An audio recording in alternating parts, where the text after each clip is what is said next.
Hola, gracias por atender a estas charlas dominicales. Las ofrezco todos los domingos de 12 a 1 a mediodía para poder compartir aspectos de la naturaleza humana, de la identidad íntegra en la dignidad humana, cosa que es curiosa porque generalmente no se habla de eso, se habla del humanismo como algo procedente de Grecia, de aportes de Aristóteles, pero hablar de la naturaleza humana, hablar de la identidad humana, hablar de la dignidad humana generalmente no se tocan estos temas y por eso que estoy ofreciendo estas charlas dominicales para poder introducirnos en la teoría del valor, en la teoría de la filosofía, lógicamente, que es la que nos explica estos temas del valor, y para poder descubrir los aspectos que nos realizan en la identidad íntegra del ser humano, esos aspectos sensibles, cognitivos, productivos, motivacionales, y esas cualidades que tenemos las virtudes, el celo, los instintos, estas cosas que son necesarias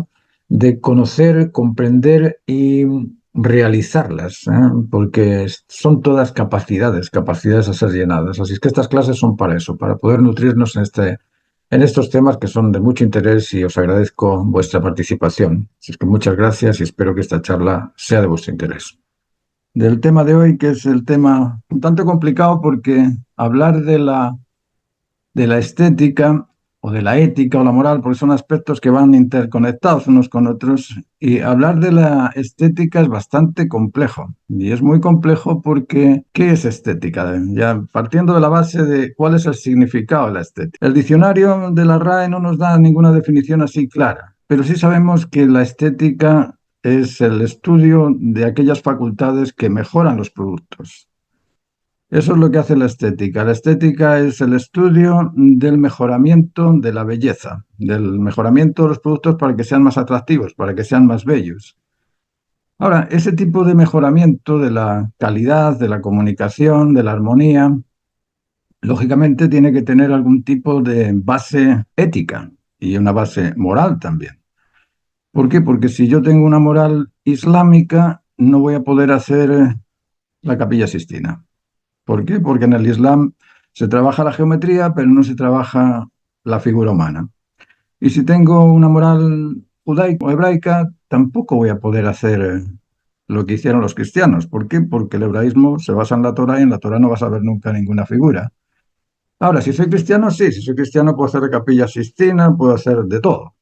Puedo representar cualquier tipo de imagen. Y si soy europeo, voy a hacer algún tipo de estética reducida. ¿Por qué? Porque en Europa las ciudades son pequeñas. En Europa no hay... A ver, las ciudades son muy grandes, pero los espacios son pequeños. Es decir, en ese espacio lo reducido, lo pequeño es lo que aflora. Ahora, si estoy en Estados Unidos, todo es inmenso. Los autos son más grandes que los europeos, las casas son más largas que las europeas, los espacios son inmensos. Entonces la estética se va ajustando un poco a la necesidad moral o a la necesidad social o a la necesidad ética. ¿Se entiende? Entonces no podemos hablar de una estética generalizada, podemos hablar de una estética como mecanismo de producción de mejorar la calidad de los productos. Ahí Gaudí, imagínate con lo que tenía, lo mejoró y hizo la Sagrada Familia con trozos de lo que quedó de la guerra, es decir, con mosaicos, con trocitos de piedras, y hizo un monumento con pequeñas cosas, ¿eh? En Estados Unidos, como tienen grandes espacios, pues la pintura es enorme, las esculturas son enormes, los sitios son enormes y el tipo de estética es distinta. Yo les voy a mostrar un video ahora que habla de la creación en sí, porque la estética es el desarrollo de los procesos creativos, para que comprendamos un poquito en qué consiste la creación y después vamos a hablar de la moral, de la ética y la estética, ¿vale?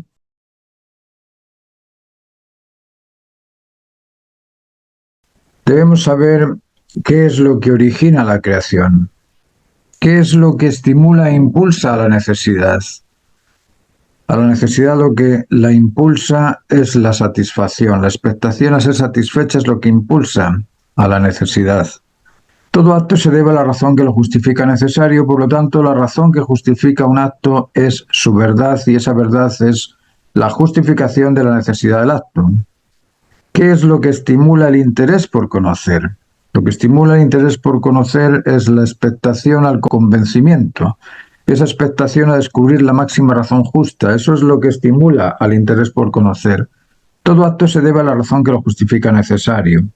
¿Qué es lo que estimula la voluntad? La voluntad se motiva en la expectación a disfrutar de un beneficio. ¿Estamos de acuerdo con eso? La emoción espera satisfacción en cada estimulación, el intelecto espera convencimiento en cada interés y la voluntad se motiva en cada pretensión en la expectación a disfrutar de un bien. El bienestar es un valor, el valor de lo completo, no de lo cumplido. El convencimiento es un valor, el valor de lo ajustado, de la razón justa. Y la satisfacción es un valor, es el valor de lo pleno. Lo pleno, lo justo y lo completo, lo cumplido, son los máximos valores existentes en la naturaleza. Si todo lo motivado, interesante y necesario se estimula en el valor es el origen de la creación. ¿Por qué? Porque sin valor no hay creación posible. Consecuentemente, el creador originario de lo creado es el valor. Ahora, si el creador originario de lo creado es el valor, ¿cuáles son las facultades creativas del valor? El valor es producto resultante de la unidad entre necesidad y satisfacción, entre el interés y el convencimiento y entre la expectación y el beneficio. Consecuentemente, el valor es un aspecto conectivo. Además, el valor contiene el máximo atractivo, puesto que es plena satisfacción, es la máxima razón justa y es el máximo bienestar completo.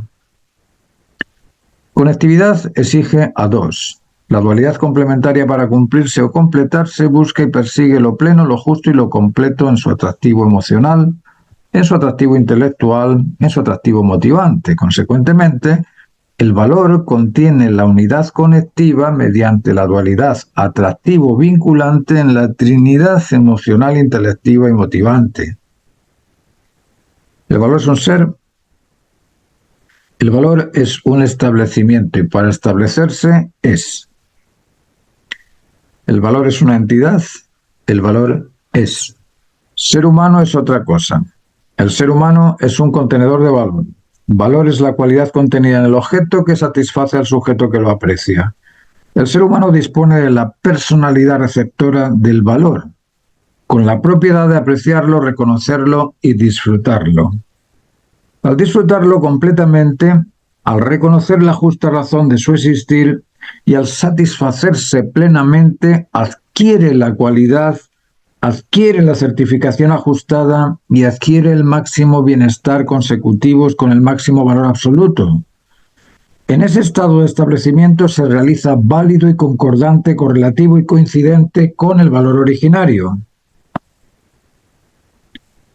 En ese estado de establecimiento adquiere la conectividad derivada del establecimiento dual complementario vincular, parentofilial o de causa-consecuencia, fraterno-conyugal de sujeto a objeto y filioparental de consecuencia-causa.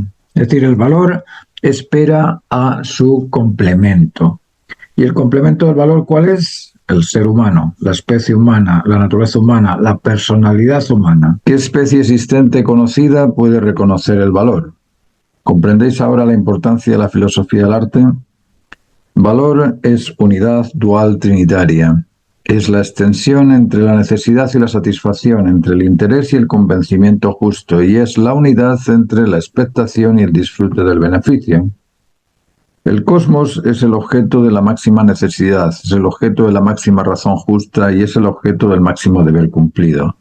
Sin un sujeto que lo aprecie, sin un humano que lo disfrute, que lo descubra y lo reconozca hasta convencerse, y sin un humano realizado en el cumplimiento del máximo deber necesario, el universo no vale nada. Piénsalo. Sin sujetos que aprecien la belleza no existiría la belleza. Sin sujetos que reconozcan la máxima razón válida no existiría la razón. Y sin sujetos que aprecien y disfruten del beneficio de la calidad excelente y extraordinaria de las especies, ¿qué sentido tendría el universo? La especie humana da sentido a las cosas. ¿Cuánto vale una moneda sin mercado? ¿Cuánto vale un cuadro sin compradores? ¿Cuánto vale el valor sin apreciarlo? Siempre encontrarás a alguien que te dirá que vale para los animales o para las plantas, pero ¿puede una planta o un animal sin libertad, sin autonomía y sin responsabilidad reconocer y comprender el valor del cosmos? ¿De qué está hecho el universo? ¿De valor, de perceptibilidad, perceptibilidad intencional, selectivo y poderosa, de protoconsciencia cósmica, de dualidad complementaria y de rechazo al desorden? Ya explicamos qué es la consciencia y por qué soñamos. El sueño es una forma de explicarnos que existe una realidad establecida que no contiene tiempo ni espacio en distancias como lo conocemos en el ambiente. Para indicarnos que existen sentidos no físicos y que las personas son principalmente afectos o defectos no morfológicos ni limitados. Además, para indicarnos que en ese ambiente no hay edad, ni dolores ni heridas, porque las cosas se observan vinculadas o desvinculadas. En los sueños se aprecian o desprecian a sujetos o aspectos reconocidos o imaginados. Aprecio o desprecio se transforman en atracción o reacción. Los sueños son un universo paralelo y pretendido, quizás sea un anticipo de lo que será. Lo cierto es que existen en nuestro ideario imaginario y nos invitan a pensar en posibilidades diversas y distintas a las físicas. Sin humanos no existiría el amor. Sin humanos no existiría conocimiento. Sin humanos no existiría la producción. Sin humanos todo esto no existiría. Todo esto existe para el ser humano. Solo existe aquello reconocido y para reconocer hay que conocer primero. Ese conocimiento es el contenido en la conciencia humana a nivel de noción de prototipo de contenido en imagen. Ya lo dijo Kant cuando afirmó que el conocimiento a priori determinaba el conocimiento a posteriori. El cosmos es una entidad infinita de conectividad, de conocimiento y de posibilidades para que el ser libre, autónomo y responsable se realice plenamente en lo ajustado a su identidad íntegra en su dignidad y que se sienta suficiente, seguro y satisfecho.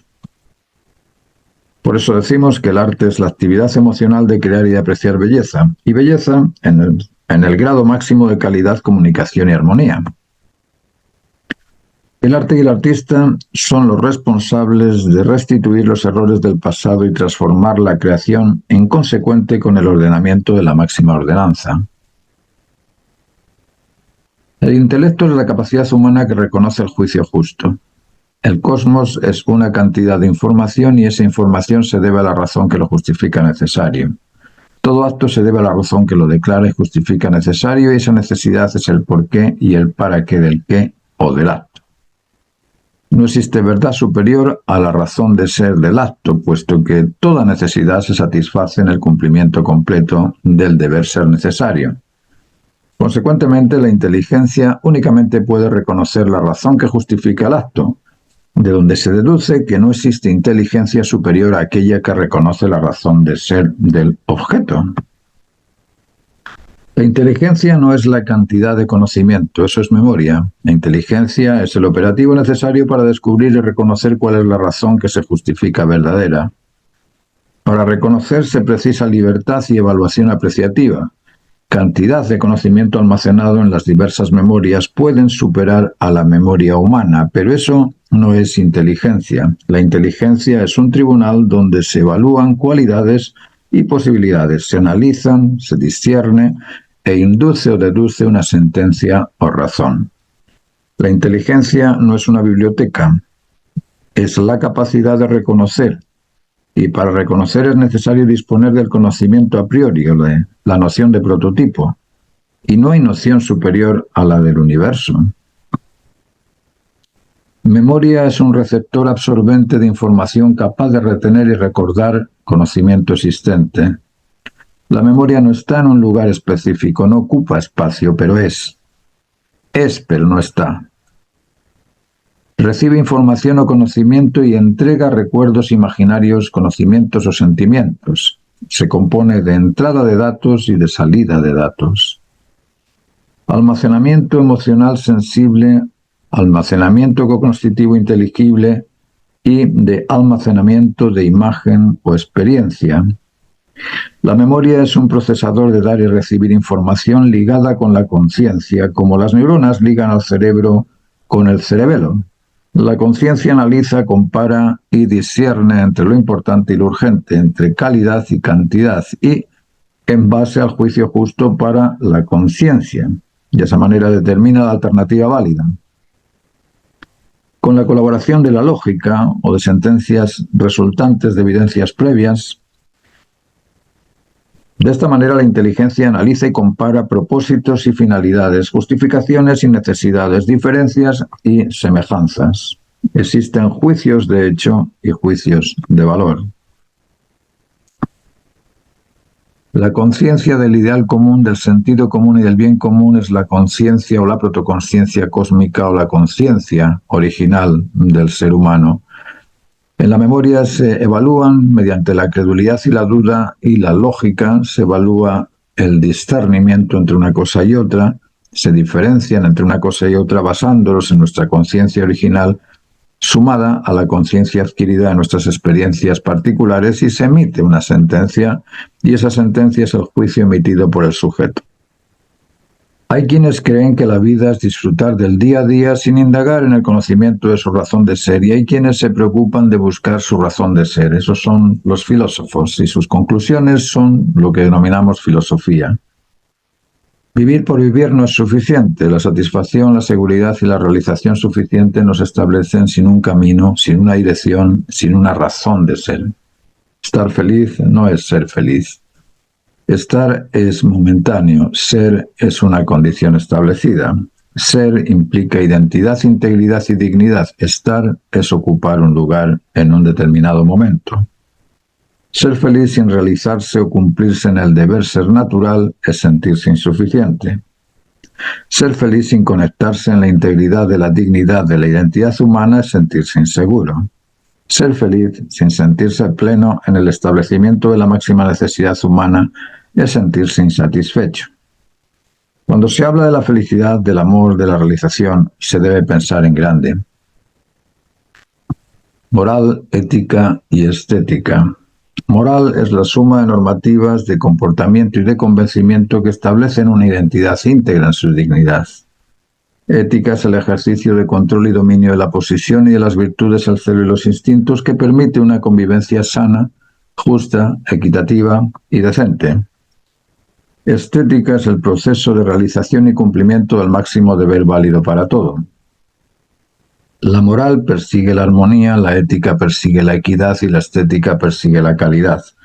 Calidad, equidad y armonía son valores perseguidos por el arte. El máximo deber válido para todo es la finalidad específica de la estética. La justicia equitativa es la finalidad de la ética. Y la identidad íntegra en la dignidad es la finalidad de la moral. La moral espera la decencia, la sinceridad y la pureza. El ser decente se cuida su mente y su cuerpo, su apariencia y su carácter para el bien del resto. Cuida su lenguaje y sus ideas, cuida su actitud y su actividad para el bien del resto. El ser sincero piensa lo que dice antes de decir lo que piensa. No suelta palabra antes de ser evaluada, de ese modo controla la prudencia. El ser puro se controla las virtudes, el celo y los instintos. Sabe que el ejercicio del control de las virtudes es fundamental para disponer del recurso necesario para controlar el celo emocional, el celo intelectual y el celo motivacional. El ser puro sabe que sin el control de las virtudes y el celo no podrá superar el apetito intergenital prematuro del instinto reproductor. El individuo moralmente decente, puro y sincero, es el atractivo máximo para su complemento. La ética espera la equidad, la justicia y la honradez. El ser ético piensa en el bien del otro o de lo otro por sobre su propio bien. Respeta y responde responsablemente al máximo deber válido para la comunidad y para la familia. Supera la tentación del egoísmo narcisista, cleptómano o mitómano. Evita y supera la tentación derivada de sobornos o beneficios ajenos a los derivados de su propio emprendimiento. Evita las preferencias de unos por sobre otros en cualquier ámbito familiar, laboral o social. Atiende, entiende y está siempre atento a las máximas necesidades del ambiente. La estética espera la belleza, la interpretación y la armonía. El ser estético analiza proporciones adecuadas al máximo estándar ideal. Elige temas de interés social universal trascendentes. Ordena y compone en equilibrios tonales, cromáticos o gráficos. Aprecia los máximos valores contenidos en el arte. Produce armonías tonales, compositivas, gráficas o cromáticas. Sorprende con el nivel de calidad de sus productos y con el ingenio de sus obras. Pretende en cada caso la admiración del observador. La estética pretende la admiración de las personas que la observan. La moral no necesariamente se deriva de postulados religiosos. La moral se deriva de la naturaleza humana digna. La dignidad humana se deriva de la integridad en la identidad humana. Y dicha integridad se establece en la satisfacción plena, en la seguridad ajustada y en el beneficio de la realización completa. Moral es todo aquello que satisface, asegura, beneficia. Satisface emocionalmente la vinculación afectiva intrafamiliar. Asegura intelectualmente el reconocimiento de la máxima razón justa y beneficia el cumplimiento del máximo deber válido necesario. La ética no necesariamente se deriva de regulaciones sociales. La ética se deriva de la naturaleza humana digna. La dignidad humana se deriva de la integridad en la identidad humana. Y dicha integridad se establece en la satisfacción plena, en la seguridad ajustada y en el beneficio de la realización completa. Ético es todo aquello que satisface, asegura y beneficia. Satisface emocionalmente la vinculación afectiva intrafamiliar y social. Asegura intelectualmente el reconocimiento de la máxima razón justa y la equidad. Y beneficia el cumplimiento del máximo deber válido necesario para el bien común. La estética no necesariamente se deriva de postulados artísticos. La estética se deriva de la naturaleza humana digna. La dignidad humana se deriva de la integridad en la identidad humana. Y dicha integridad se establece en la satisfacción plena, en la seguridad ajustada y en el beneficio de la realización completa. Estética es todo aquello que satisface, asegura y beneficia. Satisface emocionalmente la vinculación afectiva intrafamiliar y el aprecio. Asegura intelectualmente el reconocimiento de la máxima razón justa y el convencimiento. Y beneficia el cumplimiento del máximo deber válido para todo.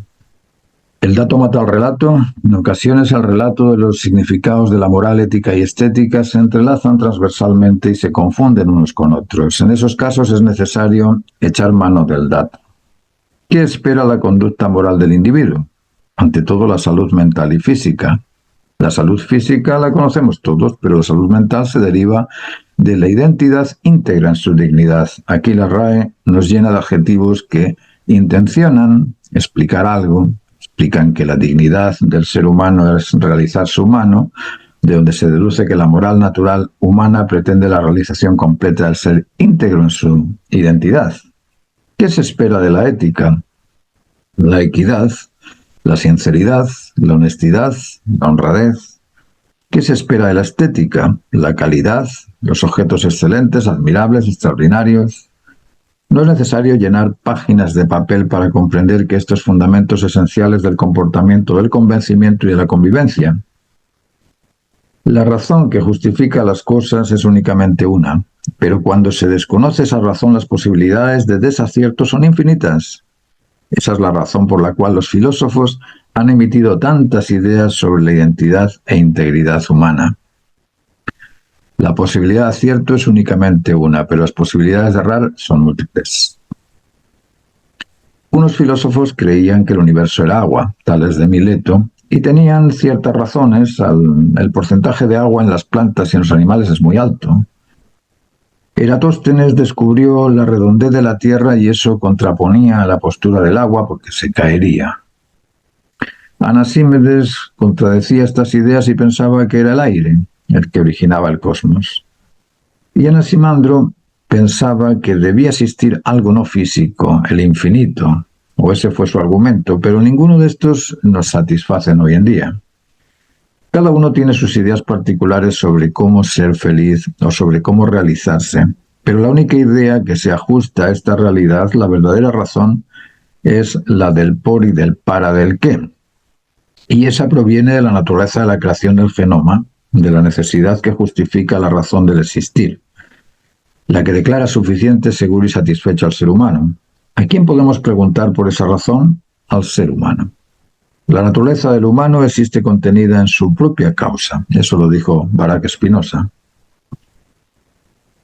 Para que el juez comprenda los hechos hay que explicarle las razones. Existen personas que se conforman con vivir sin saber que fueron alumbrados por la fuerza vital para cumplirse en ella. La fuerza vital intencional, selectiva y poderosa que mediante la información contenida en el genoma de su ADN lo obliga a alimentarse, hidratarse, oxigenarse y sentirse satisfecho, seguro y suficiente. Es la estimulación de los impulsos vitales. Esa obligación natural, al no ser comprendida en su totalidad, realiza el artificio humano instintivo, salvaje, insuficiente, inseguro e insatisfecho, con el cual comparte la naturaleza original de la conciencia humana por todos ignorada. Vive y deja vivir no es suficiente. Debemos comprender cuál es nuestra razón de ser, nuestro porqué y nuestro para qué. Y para eso es necesario examinar la filosofía del qué. En la naturaleza existe lo posible y lo imposible. Posible es todo aquello derivado de procesos de desarrollo e imposible es todo lo anterior y posterior a los procesos. Previo al proceso está la idea. La idea es un imposible de limitar o de razonar porque no contiene su realización en sí misma, es una pretensión causal, no una consecuencia física. El horizonte es inalcanzable, pero es el motivo que estimula a caminar. La plenitud es inalcanzable, pero es la necesidad que inspira la satisfacción. La verdad absoluta es inalcanzable, pero es el interés que nos motiva a investigar. El máximo cumplimiento del deber es inalcanzable, pero es el ideal por todos esperado. Los valores de máxima plenitud, máxima justicia y máximo deber cumplido son expectaciones imposibles de conseguir, pero son por todos esperados. Los ideales son todos imposibles, por eso son ideales, porque son aspectos del universo paralelo, el universo de las ideas. Ideal es la protoimagen de una idea, pero la idea no es estática. La perceptibilidad de la idea en su proceso de desarrollo capta nuevas posibilidades en la consecución del proceso y varía, altera y modifica su finalidad en el proceso, no llegando nunca a realizar la totalidad de lo esperado. Por eso nunca nos faltan ideas. ¿Cuál sería la velocidad de los corredores frente a un punto móvil? Estaba pensando en qué es lo que ocurriría sin libertad. Esto que les mostré es simplemente una porción de una clase que normalmente tengo con los alumnos que están interesados en las clases de filosofía o en las clases de desarrollo personal. En esta clase, pues sumé unas cosas con otras y por eso que es un poquito demasiado difícil porque tocamos muchos temas, ¿no? Ahora, esos temas después se analizan en particular. Cuando hablamos del valor, hablamos del valor. Cuando hablamos de las capacidades humanas, hablamos de las capacidades humanas. Cuando hablamos de la identidad humana, explicamos qué es la identidad humana, de qué se compone. Y todas esas cosas pues se van aclarando en las clases particulares. Así en grupo es difícil explicar el trabajo de 40 años. Cuesta un poquito, me cuesta un poco, pero sí se pueden tocar temas y dejarlos aclarados. Y anoche pensaba en esto de la libertad. ¿Qué sería la educación sin libertad? ¿Se han puesto a pensar en eso? Sería una actitud imitativa nada más. ¿Qué sería la igualdad sin libertad? Sería estandarizar las cosas y todos seríamos un promedio. ¿O qué sería la economía sin libertad? Sería pobreza. ¿Por qué? Porque si no tengo libertad en la economía, voy a ganar siempre lo mismo, voy a perder siempre lo mismo. Sería pobreza, sería un estancamiento. ¿Qué sería la vida sin libertad? La vida sin libertad sería sobrevivir. Sería exactamente lo mismo que hace el caballo que estoy mirando acá o el perrito que anda aquí en el patio. Sobrevivir. Eso sería la vida sin libertad. ¿Y qué sería el amor sin libertad? El amor sin libertad sería una posesión nada más. ¿Qué sería la amistad sin libertad? Puro interés. ¿Y la justicia sin libertad? Sería la garantía de los castigos. ¿O qué sería el trabajo sin libertad? Sería un automatismo. Y finalmente, ¿qué sería la humanidad sin libertad? Pensad un poquito en qué sería la humanidad si no tuviésemos libertad.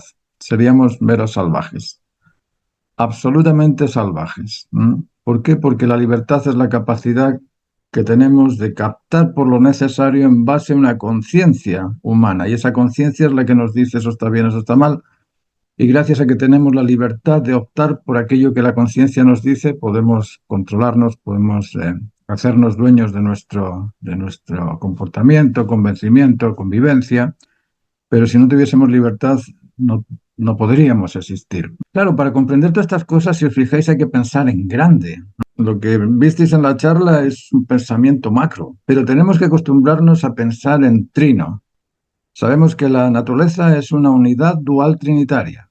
La naturaleza es una, nada más que una, pero es dual. Es masculina, femenina, es parentofilial, es de arriba abajo, izquierda derecha. Es decir, esa cruz de los cristianos la pusieron bastante bien. ¿Por qué? Porque es la base existencial de la creación. La creación es causa y consecuencia mediante un activo retributivo o mediante un sujeto y un objeto.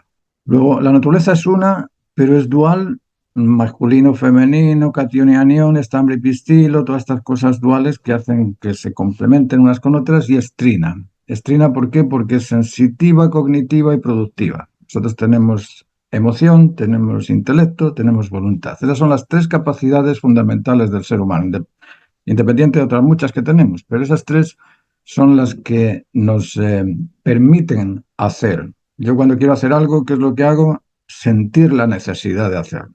Siento la necesidad de arroparme porque hace frío. Bueno, ese sentir me lleva a conocer que me tengo que arropar con un tejido y me produce una motivación a buscar algo mediante el poder hacerlo, ¿no? Es decir, emoción, intelecto y voluntad son consecutivas, inseparables, y de ahí surge toda esta idea de la Trinidad.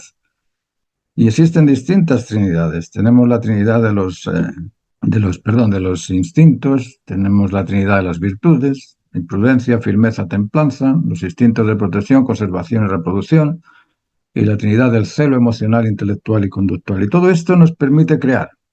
Ahora, si no tenemos conciencia de la naturaleza, no tenemos ideal, no tenemos horizonte. ¿No? Si en la naturaleza vemos que el pino que está ahí es perfecto, a mí me motiva a pintar algo perfecto. Y ya no me basta con hacer una mancha o hacer lo que yo quiera. No, quiero hacer aquello que sea perfecto. No voy a llegar, claro que no voy a llegar, pero el buscar la perfección me va a ir desarrollando cada vez mejor en la calidad humana. Ahora, si no busco nada, la calidad humana se estanca. ¿Se entiende?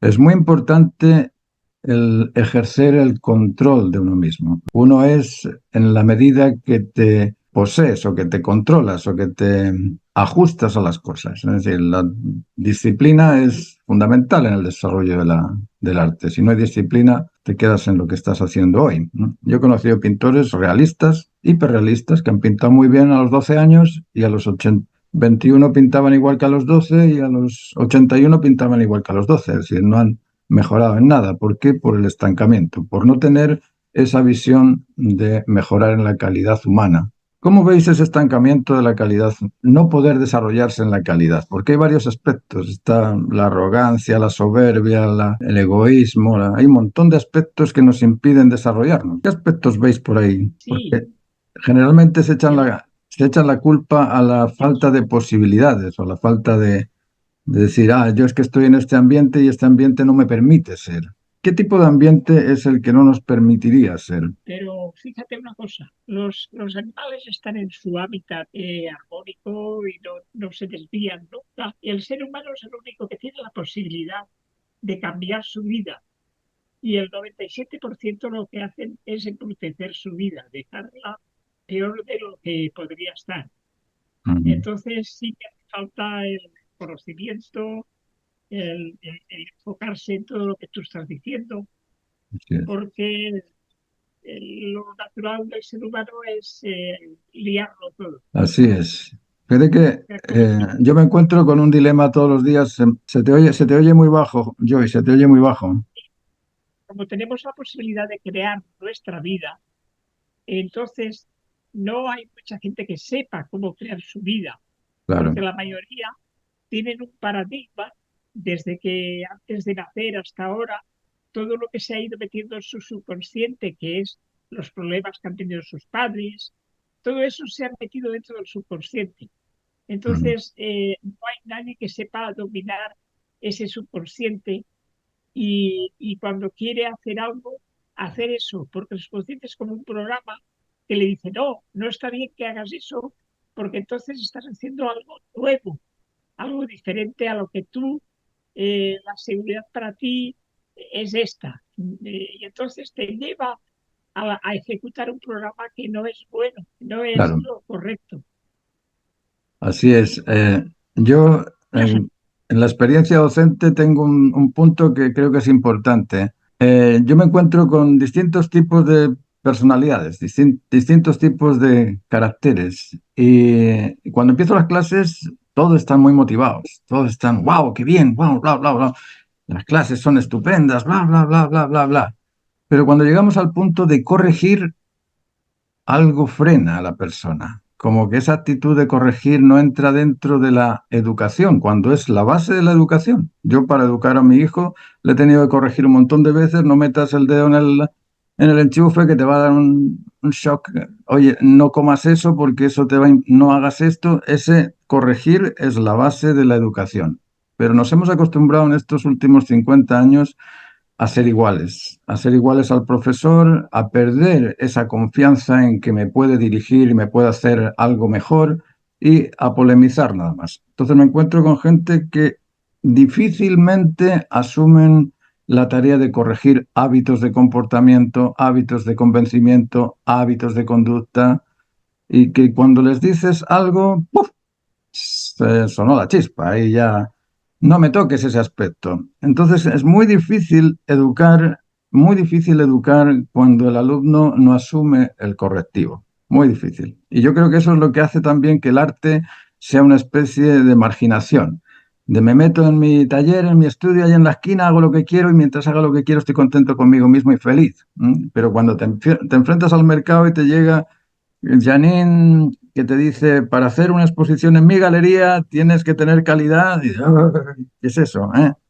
¿O te pasa, Janine? Me ha pasado, Pasa, me ha ¿verdad? pasado. Pasa. Y Porque miro mucho miro que haya un trabajo detrás, que haya una calidad también. claro, Pero hoy en día es muy difícil encontrar gente que quiera hacer las cosas bien y que no tire por lo fácil. sí es. Claro, Y tiene sería mucho que ver con esto que hablamos de los valores. Los valores, cuando uno comprende que los valores son precisamente lo que estoy buscando en todo lo que hago, porque cada cosa que hago busco que me satisfaga, que me convenza, me beneficie. Cuando no tengo esos valores con claridad, me pierdo. Me pierdo porque no sé por qué estoy haciendo las cosas o para qué estoy haciendo las cosas. Entonces, comprender los valores es la base del desarrollo educativo. Bueno, pues maestro, pues yo, bueno, sí, a veces puede suceder, claro que se presenta eso, pero digamos, yo agradezco mucho la opinión de personas como tú, con el conocimiento y la experiencia suficiente, el bagaje sobre mi trabajo. Yo lo aprecio muchísimo. Es más, ando en esa búsqueda, precisamente, porque sé que de pronto tengo algunas falencias, ¿sí? Así, y sin interesar el tiempo que lleve trabajando como artista, sino eso, yo lo valoro muchísimo. No sé, tal vez eso se va adquiriendo como con los años, porque tal vez hace, no sé, 15 años probablemente no lo hubiera tomado muy bien, o hace 20 años, no sé, pero en estos momentos, digamos, para mí es una satisfacción muy grande contar con una apreciación y yo siempre les digo, para mí son muy importantes tus apreciaciones sobre mi trabajo artístico. No, si eso queda claro porque estáis aquí en la charla. Así que los que estáis escuchándome, no tenéis, ese problema no es para vosotros, no es de ustedes. El problema es de aquellos que quieren aprender y después no aceptan el correctivo, ¿entendéis? Pero vosotros estáis aquí, así que no es un tema, no es un tema para vosotros, pero sí que es algo generalizado. Me ha tocado con mucha gente que cuando les corriges, cuando tratas de decirle, mira, ese estilo que tienes, necesitas hacer esto, necesitas hacer aquello, no se entregan. Y al no entregarse, bueno, pierden la posibilidad de desarrollarse. Pero como te Es digo, que es eso son... para, es que se están perdiendo de un tesoro maravilloso Sí, porque es eso, o sea, que una persona, un maestro, una maestra, o no sé, un curador que sea de verdad con muchas bases, que tenga una trayectoria, venga y nos dé su opinión sobre el trabajo de uno, o sea, eso es fundamental, para mí es esencial porque me está direccionando o me está confirmando si estoy bien o si no estoy bien. Y me está, es más, me está diciendo algunos errores que estoy cometiendo que sabía que estaban ahí, pero no los veía.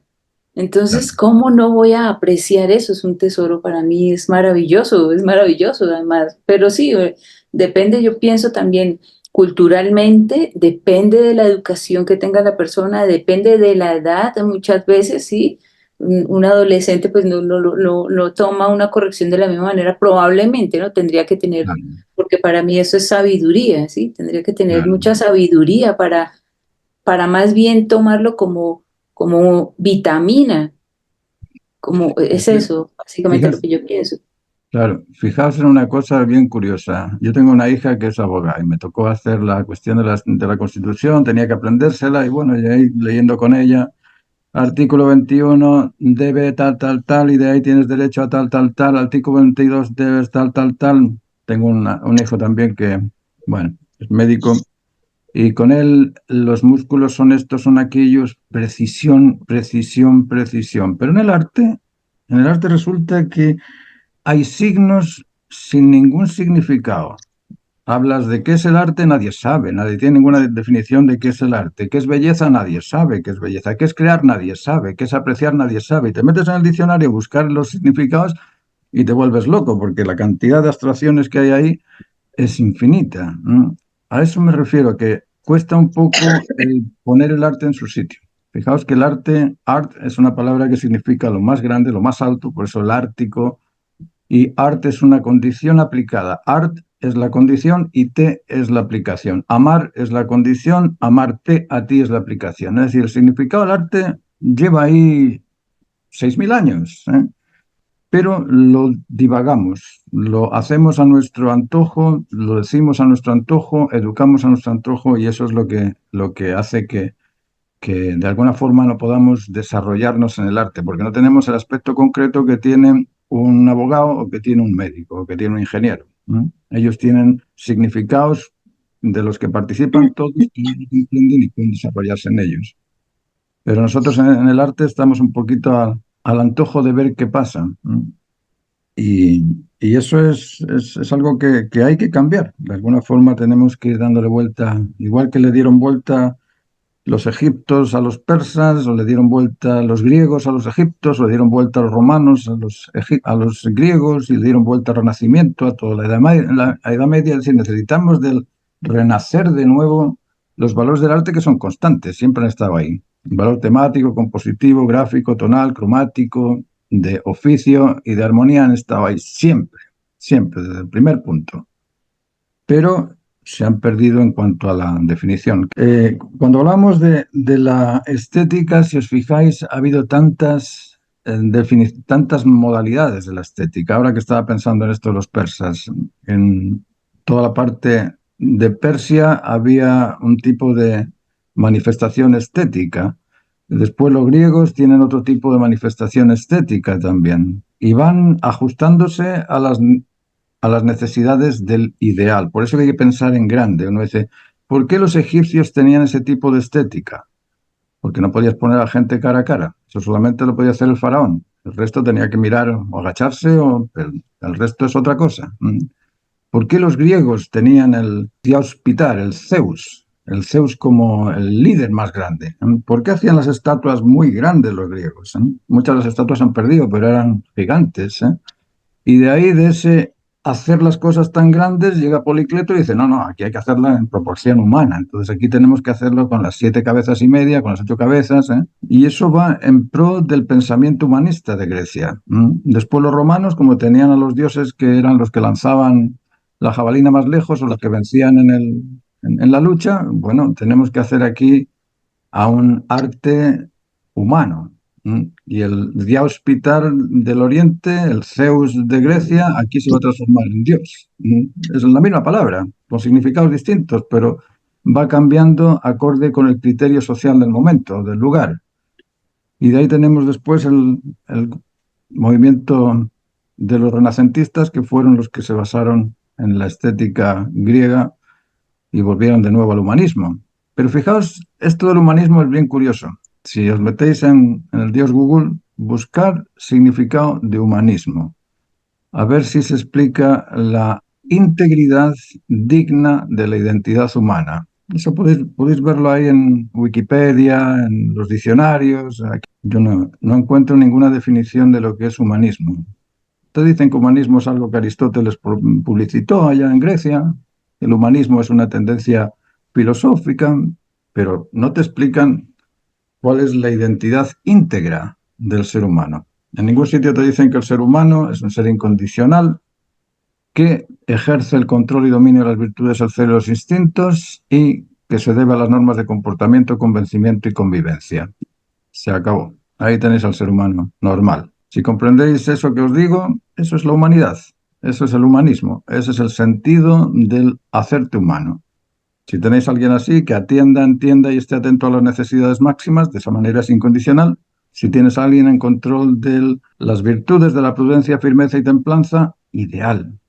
Alguien en control de los instintos de protección, de la ansiedad y de la angustia, del miedo, del instinto del mantenimiento, de comer lo adecuado, saludable, de no tener ninguna dependencia, y alguien que descanse y que se ejercite para mantenerse saludable, y alguien que controle el instinto reproductor, que controle el apetito intergenital prematuro. Esto, si lo oye mi hija, me va a tirar de las orejas porque me dice, papá, no digas eso, que eso es muy raro. El apetito intergenital prematuro consiste en no dejar embarazada a una mujer sin querer ese embarazo. Es decir, no tener un embarazo no deseado. Sí, Paula, que no se entere mi hija porque si no me tira de las orejas. Es que es verdad lo que yo creo que ella tiene razón. Tienes razón, ¿verdad? Porque suena, uno entiende lo que quieres decir, pero suena como muy... Suena raro. Suena nerd. Sí. Suena nerd.